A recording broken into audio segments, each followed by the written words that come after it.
आजच्या निर्धार परिषदेसाठी जे आवर्जून उपस्थित राहिले आणि आम्ही सोबत आहोत म्हणून सांगितलं ते या देशाचे नेते शरदरावजी पवार साहेब, उद्धव ठाकरे साहेब, हर्षवर्धनजी सपकाळ अजूनही आमच्या बरोबर आहेत.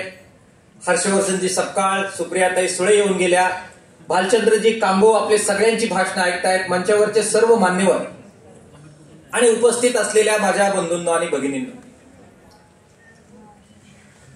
जनसुरक्षा कायद्यातल्या तरतुदी काय आहेत, तो किती धोकादायक आहे,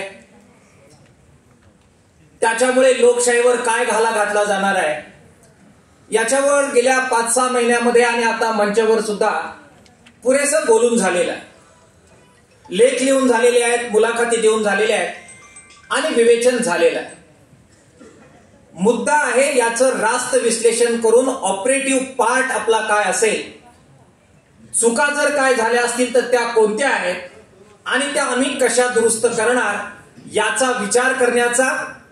आणि आज आपल्या परिषदेला आपण निर्धार परिषद नाव दिलेलं आहे, त्यामुळे सगळे एकत्र येत तो कायदा या महाराष्ट्राच्या मातीमध्ये आम्ही गाडणार हा निर्धार करण्याचा मुद्दा आहे. हर्षवर्धनजी सपकाळ साहेब, आपण मंचावर आहात. मी तुमचं अभिनंदन करतो की आपण आमचं ऐकण्यासाठी थांबलेला आहात आणि आपल्याबद्दल जे काही आम्ही पाहत आलेलो आहे आपल्या 6 महिन्याच्या काळात, आपण लढाऊ बाण्याचे आणि मातीतले कार्यकर्ते आहात. पण या सभागृहामध्ये मला मार्क्सवादी कम्युनिस्ट पक्षाच्या वतीने थोडंसं स्पष्ट बोललं पाहिजे. ही वस्तुस्थिती नाकारता येणार नाही की हा कायदा हा काही केवळ डाव्यांपुरता नव्हता, हे सर्वांना माहित होतं. हा कायदा, त्यातून प्राप्त होणारे अधिकार देवेंद्र फडणवीस साहेब सारख्या माणसाच्या हातात गेले, RSS BJP यांच्या हातात गेले तर त्याच्यामुळे कुणाचा बंदोबस्त होईल हे काही भिंग लावून शोधण्याची आवश्यकता नव्हती. आम्ही सगळे डावे, हे सगळे विचारवंत, वेगवेगळ्या NGOs 6 महिने प्रयत्न करत होतो आणि सगळ्या लोकांना भेटत होतो की हा कायदा रोखला पाहिजे आणि हे रोखण्याचं रणशिंग जर कुठून फुकायला पाहिजे होतं तर ते ज्या ठिकाणी हा कायदा मांडला जातो त्या विधानसभेतच हे रणशिंग फुकायला पाहिजे होतं, ही महाराष्ट्राची आणि तुमची आमची अपेक्षा होती. सपकाळ साहेब, ते झालं नाही. काय कारण होती त्याच्या विश्लेषणामध्ये हे जाण्याची वेळ नाही, परंतु ते झालं नाही त्याची मोठी किंमत आपल्या सगळ्या लोकशाहीवादी संघटनांना आणि या महाराष्ट्राला मोजावी लागणार आहे. आपल्याला ते दुरुस्त करायला पाहिजे. देर आहे दुरुस्त आहे म्हणून आम्ही आपलं सगळ्यांचं अभिनंदन केलं. खरं दुसऱ्या दिवशी लढाई पण झाली मुलकात आहे, ती पण चांगली झाली. उद्धव ठाकरे साहेब स्वतः आले आणि काही प्रतिकार झाला हे मान्य करूया. आज आपण सगळे आमच्या निमंत्रणावर इथे आलात, आम्ही सोबत आहोत हे सांगितलं, त्या कायद्याला विरोध केला, याबद्दल सुद्धा तुमचं अभिनंदन आहे. पण आम्ही अपेक्षा व्यक्त करतो, महाराष्ट्राच्या जनतेच्या वतीने व्यक्त करतो की एवढ्यावर जबाबदारी संपत नाही. या सबंध लढाईचं नेतृत्व करणं, लोकशाही वाचवण्याचं उत्तरदायित्व घेणं ही केवळ डाव्यांची आणि रणांगणात दररोज आंदोलनात लढतात केवळ त्यांची जबाबदारी नाही, त्या लोकशाहीची चांगली फळं ज्यांना ज्यांना मिळालेली आहेत त्या सर्वांची जबाबदारी आहे या कायद्याला विरोध करणं आणि ती निर्णायक लढाई करणं. मी अभिनंदन करतो, वोट चोरीच्या संदर्भात एक चांगलं आंदोलन दिल्लीमध्ये सुरू आहे, आम्ही सहभागी आहोत आणि एक जबरदस्त कृती आपल्या नेत्यांनी केली आणि एक मार्च परवा निघाला. लढाऊ मार्च होता आणि निर्णायकपणाने देशाचं लक्ष त्या मार्चने वेधून घेतलं. जी वोट चोरी झालेली आहे तो लोकशाहीवर घाला आहे आणि त्यामुळे जो मतदानाचा अधिकार आपल्याला मिळाला त्याच्यावरच घाला. जर घातला जात असेल तर आम्ही सगळे एकवटू आणि बंदोबस्त करू, हा संदेश वोट चोरीच्या आंदोलनाने दिला. काय थीम होती? जे निवडून गेलेले आहेत आणि जे लोकशाहीवादी आहेत ते सगळे एकत्र आले आणि तुम्ही चालू लागला. त्या मंदिरापासून जे लोकशाहीचं मंदिर आहे तिथून निर्वाचन आयोगापर्यंत आपण चालू लागला आणि संबंध देशभर एक जबरदस्त चेतना त्या आंदोलनाच्या संदर्भात झाली. आज या मंचावर आम्ही ही अपेक्षा ठेवायची की नाही ठेवायची की या महाराष्ट्रात सुद्धा जे जे आमच्या पाठिंब्यावर निवडून गेलेले आहेत, ज्यांना ज्यांना लोकशाहीची चाळ आहे आणि जे आमदार म्हणून त्या सभेमध्ये बसलेले आहेत, ते या जनसुरक्षा विधेयक काढलं पाहिजे या मागणीसाठी महाराष्ट्राची स्थापनेचं प्रतीक असलेल्या हुतात्मा चौकातून सगळ्या जनतेला बरोबर घेऊन चालत निघतील आणि राज्यपाल भवनावर धडकतील असा एक निर्णायक लढा तुम्ही करणार का नाही हा प्रश्न महाराष्ट्राच्या वतीनं मला विचारायचा. आम्ही काय करणार गुलकाताई ते आपण ठरवू, हे डावे काय करणार हे आम्ही ठरवू, कामगार संघटना काय करणार ते आम्ही ठरवू, परंतु जे निवडून दिलेले आहेत ते काय करणार ह्याला जाणीव महाराष्ट्राच्या जनतेला मला ऐकायची आहे. सपकाळ साहेब तुमचं अभिनंदन आहे. मराठीच्या प्रश्नावर देरसे का होईना परंतु आपण आमच्या मित्राला घेऊन सगळीकडे फिरताय आणि हे मराठीचं काय प्रकरण आहे तुम्ही तुमच्या लोकांना सांगताय. एकदा जनसुरक्षा काय प्रकरण आहे हे काँग्रेसच्या नेत्यांना, हे राष्ट्रवादीच्या नेत्यांना, हे शिवसेनेच्या नेत्यांना महाराष्ट्रभर नीट समजून सांगण्याची गरज आहे. त्याशिवाय ते जनतेच्या या लढ्यामध्ये उतरणार नाही. ही मुवमेंट आपल्याला घ्यावी लागेल. सपकाळ साहेब वेळ फार कमी आहे आणि मला मागं ठेवलेला आहे.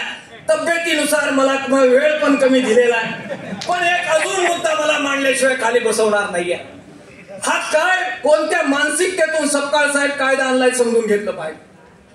कधी आलाय हा कायदा? 400 पारचा नारा दिला गेलेला होता, जोरदार लढाई झाली आणि 400 पार जाता आलेलं नाहीये. कोणी रोखलं?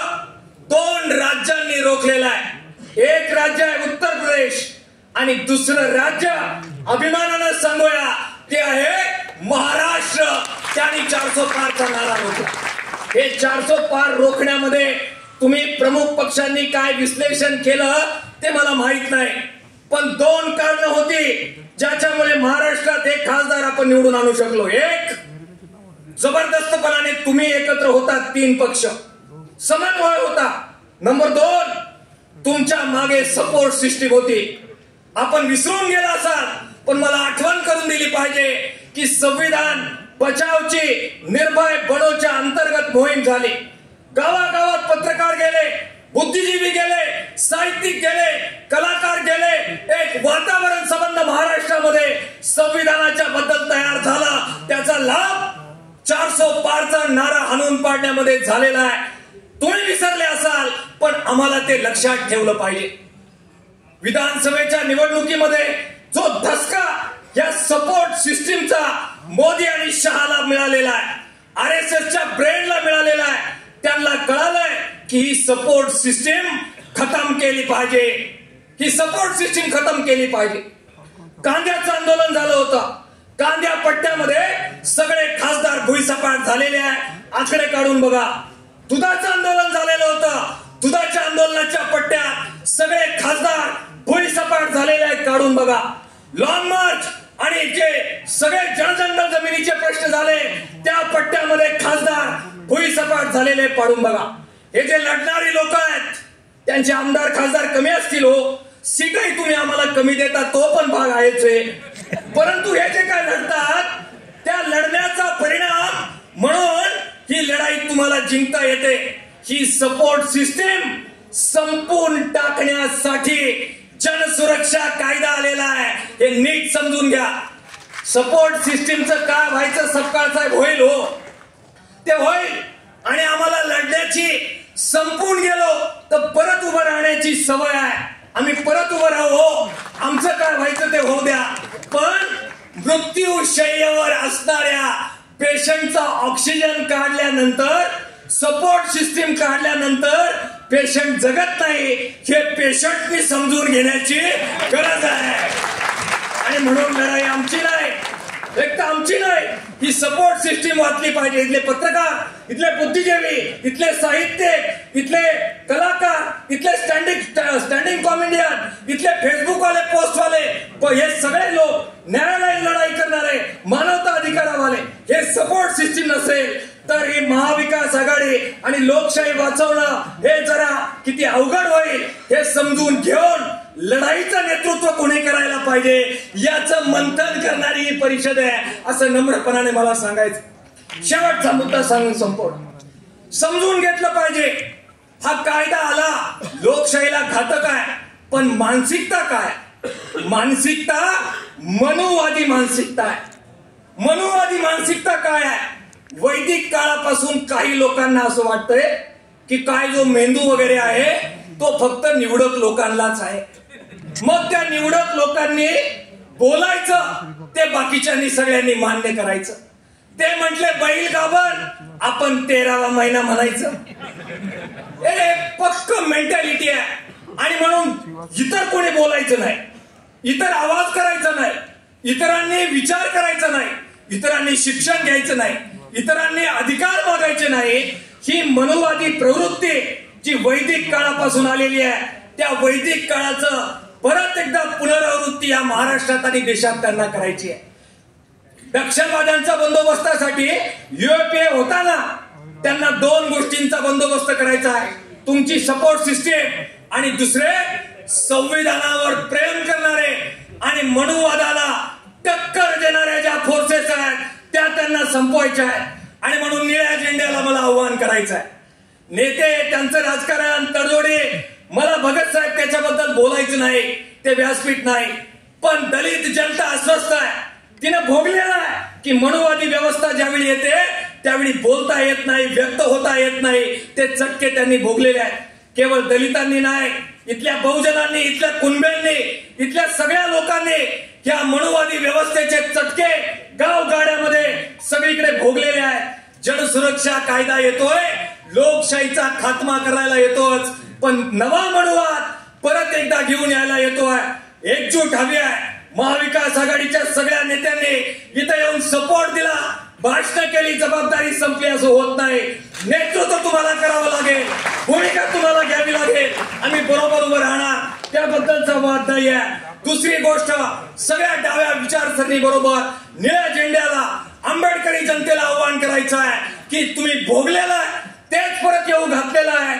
या एकजुटीत या, एकत्र येऊन दणका देऊ, असा दणका जो महाराष्ट्रामध्ये नवा इतिहास घडवेल, परत एकदा मनुवादाला गाडलं जाईल, लोकशाहीचा विजय होईल। आपण सगळ्यांनी ऐकलं, आपलं धन्यवाद व्यक्त करतो। मार्क्सवादी कम्युनिस्ट पक्ष अंतिम क्षणापर्यंत या लढाईसाठी आपल्या सगळ्यांच्या बरोबर राहील हा विश्वास व्यक्त करून थांबतो।